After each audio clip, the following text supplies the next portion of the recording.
The aura. In the New Age, the term aura is something that, well, is used all the time.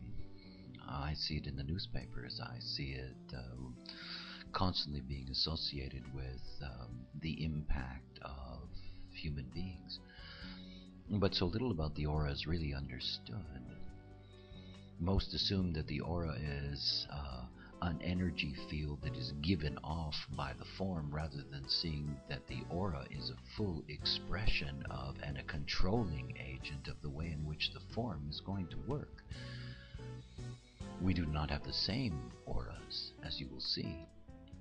The first thing to understand about the nature of the aura is how big it is. What you get to see in human design, through the mechanics of human design, is that you get to see how easily you are conditioned by another human being when that human being enters into your aura. And think about the size of auras. If you stretch your arms out in either direction from your body, and you imagine that they could be twice as long as they are, and you formed a sphere all the way around you, this is fundamentally the extent of your aura. Now, aura does fluctuate, but it's also something to grasp about the nature of aura, is that it is not hindered by walls or floors or ceilings.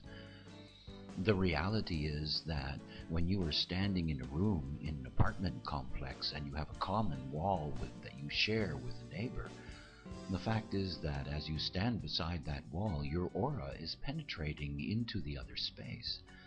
Not only is it penetrating into the other space, but obviously it can be deeply impacted and conditioned if somebody is in that other space and they are connected to your aura. It is one of the things about entering into this process of discovering yourself, is understanding how important it is to protect your aura, particularly when you're sleeping. You know, it is one of the deepest recommendations of human design when you enter into this process of the experiment of strategy and authority, that you sleep in your own space, that you protect your aura from conditioning. Now, auras are not the same. They're not the same at all. What we get to see in human design mechanics is we get to see that there are 4 types: manifestor, generator, projector, and reflector. Each of these types express themselves through their aura. If you're dealing with a manifestor, as an example, a manifestor has a closed and repelling aura. What that literally means is that the moment that somebody comes towards a manifestor, that their own aura is being pushed back. It is one of the reasons that life can be rather difficult for manifestors, particularly manifestor mothers dealing with young children. The reality is that the closed aura is something that can result in, a reaction from others that really is not accurate. The inability to be able to approach the manifestor doesn't mean that the manifestor is unapproachable, but it is expressed in the aura, and you cannot change that. You can become aware of it as a manifestor, and in becoming aware of it, you can take so much of the burden of your social dynamic off of your shoulders. If you're a generator, you have an open and enveloping aura. This is the most powerful aura that we have. The generator aura, generators are the key to life on this planet. They literally generate the life force of the planet. And as such, they have the most penetrating, in that sense, of auric fields. A generator will envelop anyone that steps into its aura. This openness in the generator is also a vulnerability for the generator. That is, in being so open and enveloping, you take deeply into yourself those that you allow into your aura. And then we come to the non-energy types, the projector and the reflector. When we're looking at the projector has a specific gift. They have a penetrating aura. It is a specific gift of theirs. Their ability to be able to recognize the other is rooted in the way in which their aura penetrates the other, literally to their G-center, to their core. Yet at the same time, for the projector, because their aura is so focused, It means that they are deeply vulnerable to conditioning while they are focusing.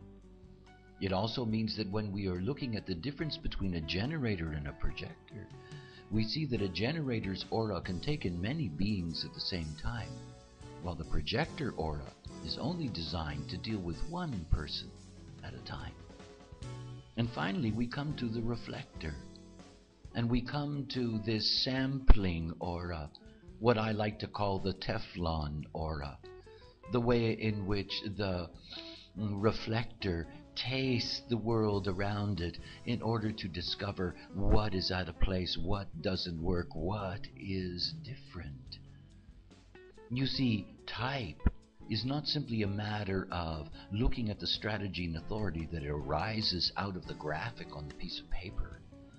It's about recognizing that your type is alive in your aura itself, and the way in which your aura operates is impacting everyone that you're going to meet in this life. In so many ways, it is your aura that is defining you as a being. It is what, in essence, the other means. To be aware of the aura that you carry, to understand what it means to be one of these types, and to take advantage of the strategy and authority that is there. This brings the great refinement in life and the transformation of the life, and it's always about the other. When we're dealing with aura, we're dealing with the way in which we connect to the other and the way we are experienced by the other. So many auras are chaotic in the way in which they operate because the beings themselves are not correct. Follow your strategy and authority and enjoy the power inherent in your energy field.